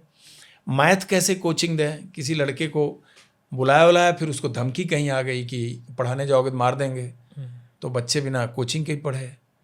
10th बोर्ड बड़े बेटे ने मेरे वहीं किया, 87 बार ना, जो उसका मैट्रिक का सर्टिफिकेशन कश्मीर का ही है। और लास्ट में जब मेरी ये घटना हुई तो इस घटना में भी ऑपरेशन के लिए निकलते थे, उनको पता हो रहा है जा रहे हैं, आ गए तो आ गए, सब ठीक है। इस ऑपरेशन के लिए भी रात को निकला तो मैंने बोला भाई ये थोड़ा टफ ऑपरेशन है, देखो कल क्या होता है। वाइफ का अगले दिन तीज का व्रत था, बोली आप आ जाना तो फिर मंदिर चलेंगे। वो मंदिर कहाँ जा पाए, फिर हम तो अस्पताल की शोभा बढ़ा रहे थे। तो कुल मिला जुला के लाइफ वॉज वेरी अनसर्टेन। और रात को हम रहते भी थे तो बच्चों को समझा के रखते थे कि CGI शीट एक साइड में लगी थी, एक मस्जिद थी, अजान वजान होती थी, CGI शीट के आगे वाले दीवार पे फैमिलीज़ थी, तो बच्चे कुछ भी ऐसा हो तो भाग के मेरे रूम में आ जाना। दरवाजे खुले थे, बच्चों की उम्र 10 साल 12 साल 8 साल थी, ग्रेनेड प्राइम फ्यूज लगे हुए, 6 मैगजीन, राइफल बिस्तरे के साथ रहती थी। कुछ होगा तो कम से कम मेरे पे हथियार है, लड़ूंगा, बचाऊंगा। 4 साल बच्चे रहे, और मेरे गोली लगने के बाद तो 1 साल और उन्हें रुकना पड़ा, क्योंकि बेटे का बोर्ड था मार्च 2004 में, फॉर्म भरा जा चुका था केंद्रीय विद्यालय का, सेंटर चेंज नहीं हो सकता था। मैं अस्पताल में, वो कश्मीर, मतलब होना उल्टा चाहिए कि मैं कश्मीर में हूँ, दिल्ली में है, मेरे साथ हुआ उल्टा, मैं हॉस्पिटल दिल्ली में, बच्चे कहाँ हो, तो श्रीनगर है, क्योंकि बोर्ड के बाद आएंगे। खैर ऑर्गेनाइजेशन ने, बैचमेट्स ने सपोर्ट किया, तो एक बड़ा इमोशनल फाइट भी रहा। और लेकिन ये देखा मजबूत बहुत बनाया इसने बच्चों को, परिवार को, मतलब बच्चों में फीलिंग आई ठीक है, उन्होंने ये वार जोन जिया ना 4 साल, एक्सेप्ट कर लिया उन्होंने, कुछ कर लिया। हाँ, and they also have good story to tell because they have seen all those things. कई इनकाउंटर की चीज़ तो उनको ज़्यादा पता है कि मतलब मेरे सामने ये चीज़ हुआ। अब जैसे गाजी बाबा जब मारा गया, उसकी डेड बॉडी कैंपस में आई, प्रेस कॉन्फ्रेंस हुआ, सीज की हुई चीज़ पूरी डिस्प्ले हुई, बल्कि मेरे वाइफ को ज़्यादा पता है मेरे से क्योंकि मैं तो अस्पताल में था, मैं वो चीज़ देख नहीं सकता हूँ। तो उन्होंने ज़िंदगी का एक रिस्की पार्ट भी जिया, चैलेंजेस भी रहे, इमोशनल्स इशू भी थे, साथ साथ उन्होंने वो एक रियल लाइफ सिचुएशन भी एक्सपीरियंस किया, वो एक प्लस पॉइंट था। तो कुल मिला जुला के एवरीथिंग हैप्पी, सब ठीक। सो आपको जब कृति चक्र के बारे में पता चला तो what was your personal reaction and family का क्या रिएक्शन था? देखिए, पहले तो हम लोग बीएसएफ, हालांकि बीएसएफ का war time peace time role है और बीएसएफ एक ऐसी ऑर्गेनाइजेशन है जिसके पास 36 डिफेंस गैलेंट्री अवार्ड हैं रक्षा मंत्रालय के, वे अवार्ड जो आर्मी, एयरफोर्स और नेवी को मिलते हैं। तो डिफेंस गैलेंट्री अवार्ड मिलना अपने आप में बहुत ही इज्जत की बात है। लेकिन जिस दौरान की मैं बात कर रहा हूँ, जब हमको मिला, तो उससे पहले मुझे इस अवार्ड का बहुत ज़्यादा ज्ञान नहीं था, इतना भी नॉलेज नहीं था कि मैं सोच सकूं कि ये कौन अच्छा है, कौन ज़्यादा बड़ा है, कौन जो भी है। तो जब रिकमेंडेशन गया, हमारे डायरेक्टर जनरल ने मुझे बताया आईजी पर्स के थ्रू, क्योंकि आईजी पर्सोनल फिजियोथेरेपी कराने जाते थे जहाँ मैं एडमिट था, और मेरी वहाँ फिजियो होती थी। तो एक दिन दोनों एक ही जगह फिजियो सेंटर में ही मिल गए भीतर।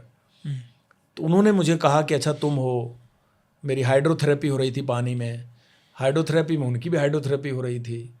तो हाइड्रोथेरेपी में दोनों एक दूसरे को देखे, तब उन्हें पता लगा कि आई एम द पर्सन जो यहाँ ट्रीटमेंट हो रहा है। बोले कि we have recommended your name for Ashok चक्र।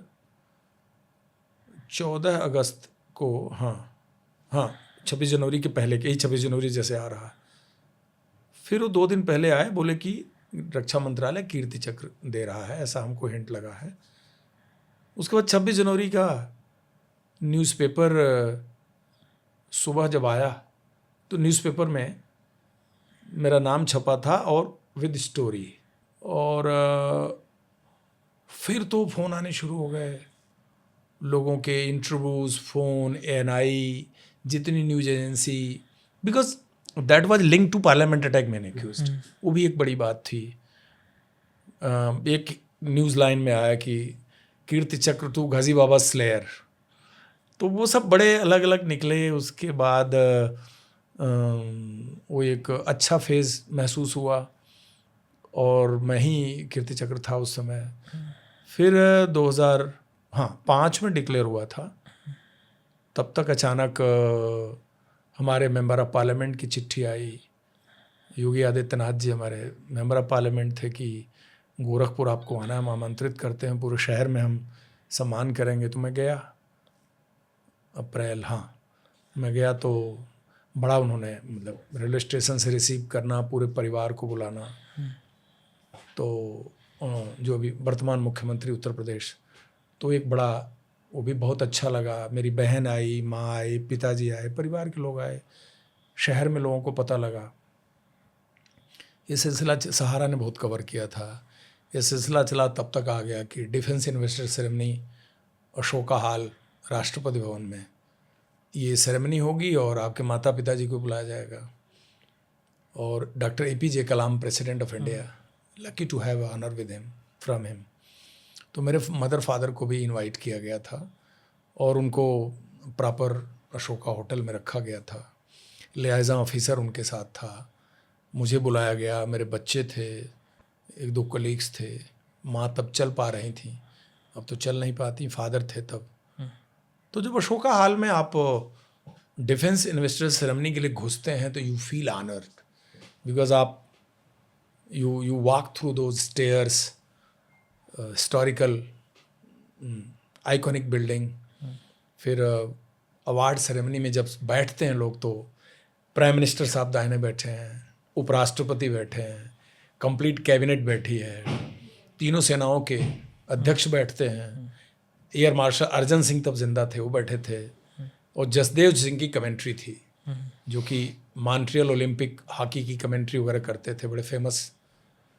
तो उसमें जो गैलेंट्री अवार्डी हैं उन्हीं का साइटेशन पढ़ा जाता है। जो मेरिटोरियस वाले होते हैं अफसर, उनका खाली नाम पढ़ते हैं।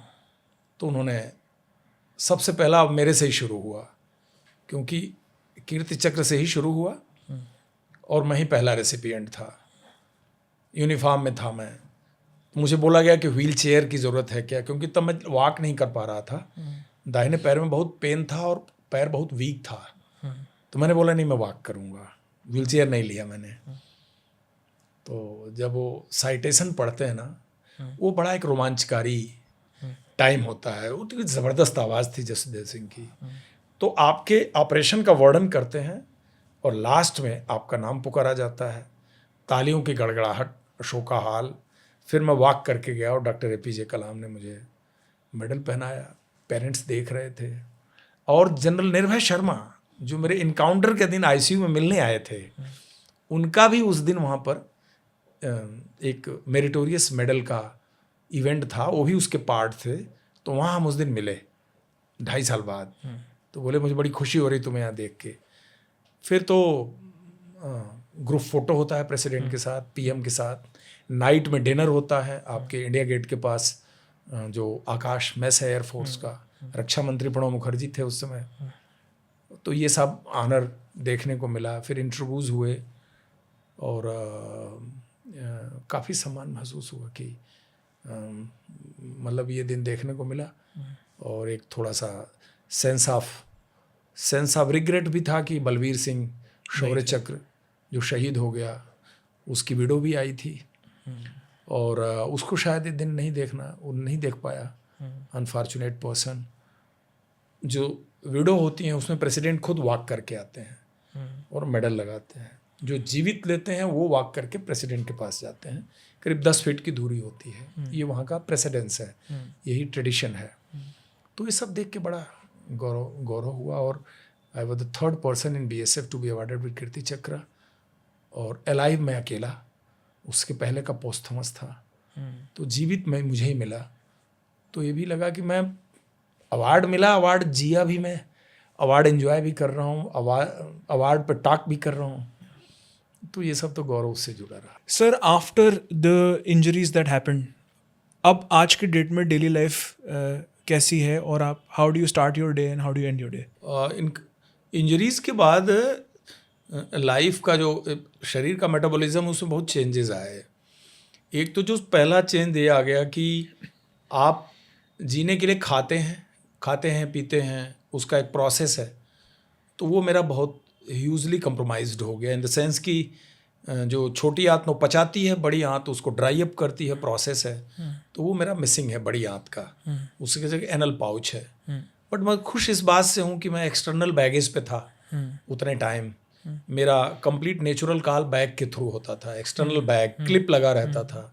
वॉशरूम में गए, जैसे आप कोई कूड़ेदानी का चीज़ पलटते हैं डस्टबिन में, तो मैं उससे क्लियर करता था, फिर क्लिप को लगाता था, हाथ धोता था, फिर क्लिप को बेल्ट में फिट कर लेते थे। कभी भर जाता था तो लटकता दिखता था। वो बड़ा एक ख़राब सीन था। अब एक्सटर्नल बैगेज हट के जब एनल पाउच लग गया तो कम से कम मेरा प्रोसेस नॉर्मल हो गया। लेकिन कॉन्सिक्वेंस ये है कि उसकी कैपेसिटी बहुत छोटी है और पाउचाइटिस है, उसमें एंटीबायोटिक लेना पड़ता है। 650 mg एंटीबायोटिक मैं सुबह भी लेके चला हूँ।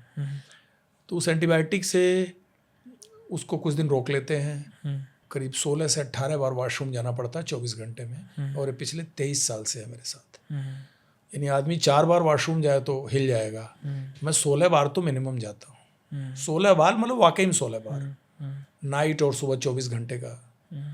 कभी कभी गैप 2.5 घंटे का हो जाता है, कभी कभी 1 घंटे में भी 2 बार जाना पड़ता है, depending upon response of the. एक तो ये प्रॉब्लम मेरे साथ है और ये टिल लाइफ है, इसका कोई अंत नहीं है, इसका कोई ट्रीटमेंट भी नहीं है। हाथ के साथ ये है कि हाथ से मैं लिमिटेड काम कर लेता हूँ।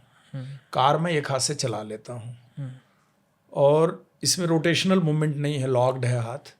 लेकिन मेरे लिमिटेड वर्क हो जाता है, मैं लिख भी लेता हूँ इससे।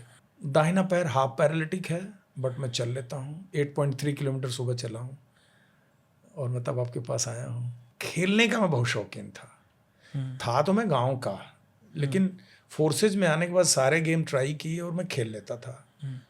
तो गेम मेरा मिसिंग है। लेकिन फॉर योर इन्फॉर्मेशन, मैं इस टूटे हाथ से टेनिस शुरू कर दिया। वाह। तो फोर हैंड तो नहीं लगता, बैक हैंड अच्छा जाता है क्योंकि ये नेचुरली टेढ़ा है हाथ। तो छोटे छोटे बच्चों के साथ खेलता हूँ मैं, 12 साल 11 साल 9 साल, क्योंकि बड़े लोगों के साथ इसलिए खेल पाता कि वो मैं पेस नहीं कर पाऊँगा। तो मैंने शुरू किया है, फिर शोल्डर गड़बड़ हो गया, तभी सफदरजंग में भी परसों ही इंजेक्शन लगा है इसमें डेपोमेड्राल। तो उन्होंने बोला 3 दिन रुक के तब फिजियो करना, तो कल 3 दिन ख़त्म होगा, परसों से मैं फिजियो थोड़ा करूँगा, खेलूँगा। कोई बच्ची बास्केटबॉल खेल रही है, बच्चा खेल रहा है तो उनके साथ लग जाता हूँ, जो ग्रैंड चिल्ड्रेन है उनको ले जाता हूँ, फुटबॉल थोड़ा खेल लेता हूँ। तो मैं अपने को इसमें व्यस्त रखता हूँ, इंजॉय करता हूँ इसको। और जिस दिन खेल सबसे अधिक मिस करता हूँ मैं, इवन गोल्फ भी मैं ट्राई कर रहा हूँ। पहले खेलता था, हाथ जब से टेढ़ा हो गया तो कलाई मुड़ती नहीं, तो क्लब उसका अच्छा चलता नहीं है, ये स्विंग मारता है बाएं, लेकिन मेरी इच्छा है कि मैं उसको भी शुरू करूँ। किसी तरीके की मेडिटेशन करनी पड़ती है अपने आप को पुश करने के लिए, और इज इट नाउ और routine for you? I don't take any medicine currently. Lyrica capsule pain killer छोड़े हुए मुझे 2009 हो गया। उसके बाद मैंने आपका ये मिथाइकोबाल कोई दवाई नहीं खाई, जितनी न्यूरो वाली दवा है मैं एक भी नहीं खाता। मैं एंटीबायोटिक बीच बीच में लेता हूँ जब पाउचाइटिस हो जाता है और डायरिया शुरू होता है, और ये कई बार मुझे भर्ती भी करता है, क्योंकि जब इंटेस्टाइनल ब्लॉकेज हो जाता है, जिसको कहते हैं कि ऑब्स्ट्रक्शन इन इंटेस्टाइन, मेरी इंटेस्टाइन ऑब्स्ट्रक्शन प्रोन है, क्योंकि इंटेस्टाइन मेरी 4 बार खुल चुकी है। तो इंटेस्टाइन जब ओपन होती है तो चिपकने की उसके अंदर एक टेंडेंसी आ जाती है, तो खाना जब आंत में मूव करता है ना तो कई बार वो चिपक जाता है, उसमें मेरे इमरजेंसी क्रिएट होती है, फिर मुझे हॉस्पिटल जाना पड़ता है। मैं जनवरी 2024 लास्ट हॉस्पिटल गया था, उसके बाद इंडोर हॉस्पिटल में नहीं गया भगवान की कृपा से, बट मेंटली प्रिपेयर्ड रहता हूँ कि ये प्रॉब्लम कभी भी आ सकती है, आएगी तो क्या करना है वो मुझको पता है। मैं मालूम है ये ट्रीटमेंट चलेगा, मुझे घुसना अस्पताल में, जो नियरेस्ट है चला जाता हूँ, बाकी पैरामीटर मेरे ठीक है। वॉक करता हूँ, खूब बिजी रखता हूँ, घूमता फिरता रहता हूँ, कोई शादी ब्याह नहीं छोड़ता, किसी के यहाँ बर्थडे नहीं छोड़ता, किसी का इन्विटेशन नहीं छोड़ता, हर सोशल फंक्शन में जाता हूँ, खूब व्यस्त रहता हूँ। सर, क्वेश्चंस का सिलसिला ख़त्म ही नहीं हो रहा। मेरे पास आज भी अभी भी पूछने के लिए अनगिनत क्वेश्चंस हैं, बट ऑलरेडी हम 5-6 घंटे शूट कर चुके हैं। तो मैं आपको थैंक यू तो कहना चाह रहा हूँ, पर मेरा दिल नहीं कर रहा कि मैं आपको जाने दूँ। बट आज के लिए मेरे पास यही क्वेश्चंस हैं। बट जाने से पहले, थैंक यू बोलने से पहले, हमारे शो की एक प्रथा है कि हम एक रैपिड फायर राउंड करते हैं अपने गेस्ट के साथ, और उनसे उनका 1 सेकंड के अंदर जवाब, उनके माइंड को रीड करने के लिए है कि वो कैसे जवाब देंगे, और हमारे लिए फन राउंड भी हो जाता है before we end the show. So क्या हम आपके साथ एक रैपिड फायर कर सकते हैं? Please go ahead. शुरू करें। One word that best describes a counter terror operation. Uncertainty. Fear या फोकस एनकाउंटर के टाइम कौन सा ज्यादा होता है? I think it's both. सबसे डेंजरस मोमेंट प्लानिंग स्टेज या एग्जीक्यूशन स्टेज? Execution stage. सबसे मुश्किल ऑर्डर जो आपको कभी देना पड़ा हो?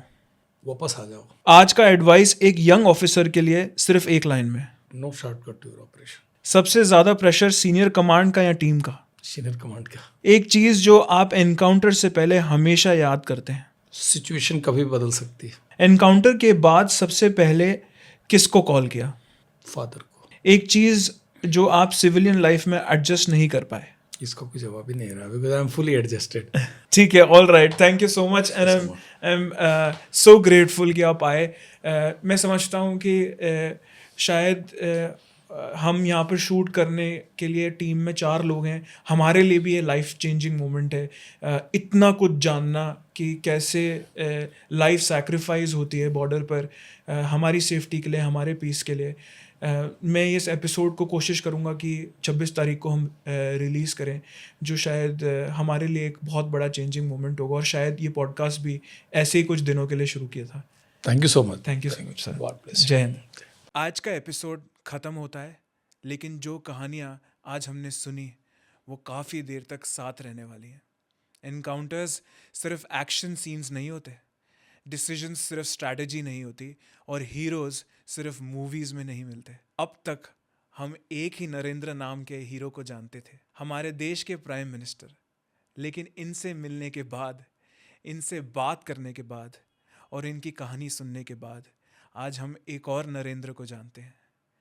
एक ऐसे हीरो जो स्पॉटलाइट में कम, ग्राउंड पर ज़्यादा रहे हैं। NN दुबे सर, आपका धन्यवाद देश के लिए, फोर्स के लिए और आज हमारे लिए अपनी कहानी शेयर करने के लिए।